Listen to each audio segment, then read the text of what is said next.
Chapter 18. Food. Much like money, food is also tied to our emotional lives with 1,000 strings. In the same way the subconscious uses money to regulate our financial picture, it uses our food intake to help regulate our health, physique, and appearance. There are other factors such as exercise, stress, and other inner workings of the body.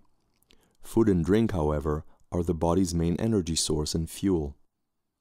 Before we can make any difference in our food situation, there are two facts that we must recognize. First, we believe that we have control over what we eat.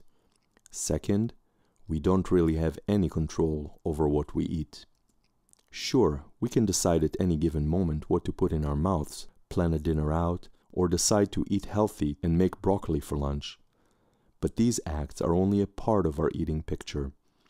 The real puppet master, as always, is the subconscious. No matter what we try to do, it will regulate our eating habits to match intake with the big picture, our core beliefs. Using willpower to go against the subconscious may be heroic and may have some temporary results, but long-term success is doomed from the start. The subconscious can make us eat things when we are unaware, making the game completely unfair and the outcome decided in advance.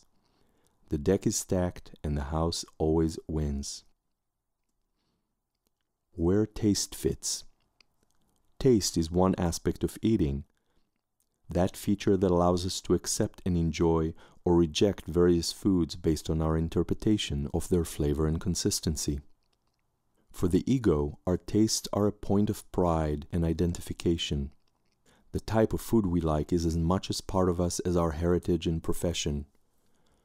As we have seen so far, when our egos identify with aspects of our lives, food in this case, it is a good reason to poke around and look for a hidden reason.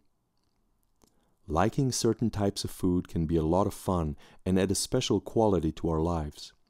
We can refine and expand what we like to add uniqueness and excitement.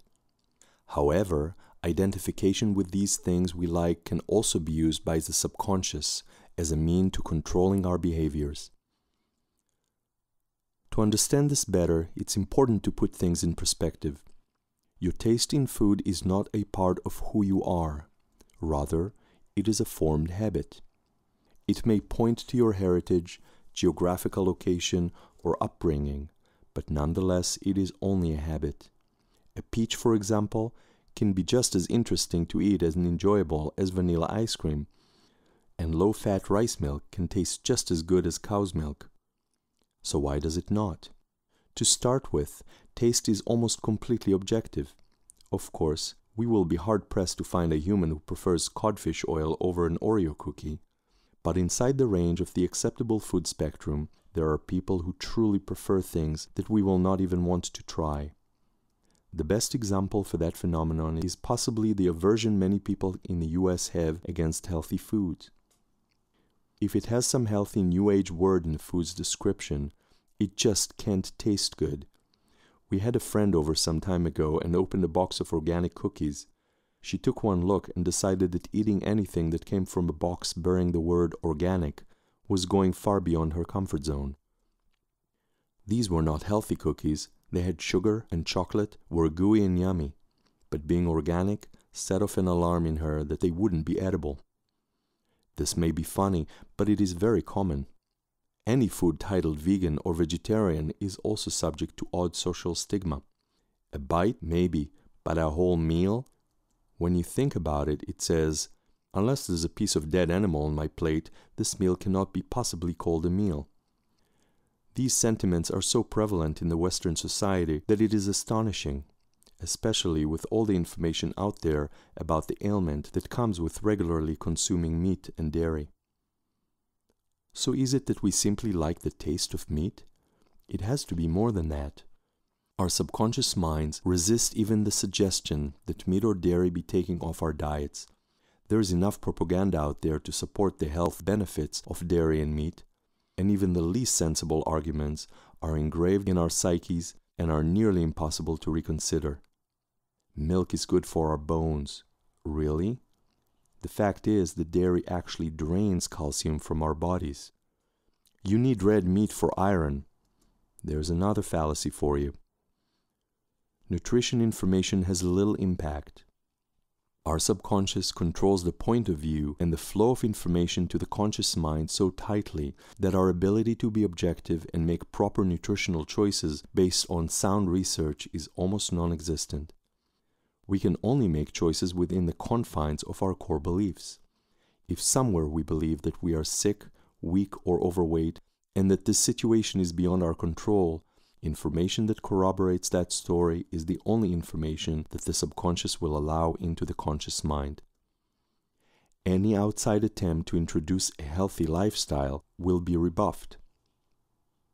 There's more than enough bad information out there wrapped in the shroud of scientific data that can be used by subconscious to steer us in the right direction. For example, the misconception that meat is the body's choice source for protein. Did you know that the average American gets far too much protein?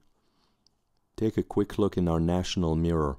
I doubt you need more animal protein and can tolerate the saturated fat, hormones, antibiotics, and carcinogens that come with it. Some people report that they feel that their body needs meat. True, just as others report that their body needs a cigarette. Both needs don't prove to be what the body needs, but rather what the mind thinks it wants. Your body needs meat and milk to be healthy as much as you need a pacifier to fall asleep.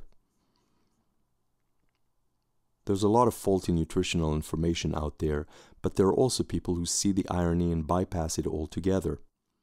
The following phrase sums up how many people excuse their poor eating habits. Life is short, so I might as well do what feels good. Wow, really? Am I the only one who sees the paradox here? If you live unhealthily, it might feel better than trying to control yourself, and that does have a merit. But please know that the angel of death will not descend on you as you reach 55 or 60 in the form of a pretty lady, hold your hand, and lead you to heaven. The angel of death will sit next to your hospital bed as you undeservedly await a heart transplant or for the next heart attack as your family's resources are drained.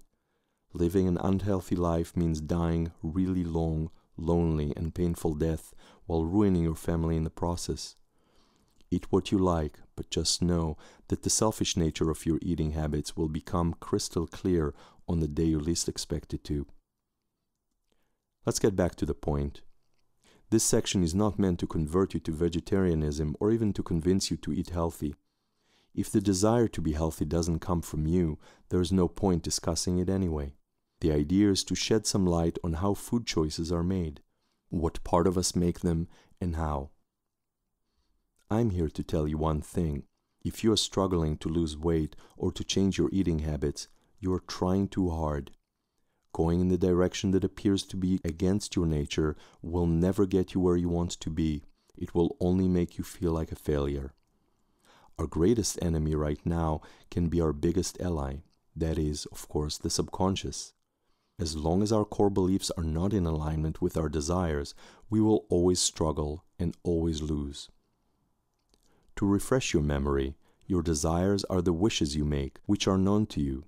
These are things like, I want to be thin and fit, I want to be healthy, and I want to be attractive. Your core beliefs are a large part of who you are that you are not aware of. This is the part of you that believes you'll always be the way you are, that the way you are is bad, and that you will not be happy until you do this and that. I'm not saying that it's easy to align our core beliefs with our desires. After all, we can always tweak desires. We can just say, I want to be exactly who I am right now. But if that were the case, you would not be that deep into this book. Aligning desires and beliefs means shifting our beliefs. It means questioning everything and accepting yourself as you are while loving the idea of a different reality. It is not easy, and in some cases, it may be impossible to do on your own. Remember that those core beliefs are not a static entity. Core beliefs are consistently being reaffirmed by our habits, self-talk, judgment, and reaction. Once those beliefs are melted away and replaced with more positive beliefs, true change can take place. Once that happens, being healthy will be easy because the subconscious will be on your side.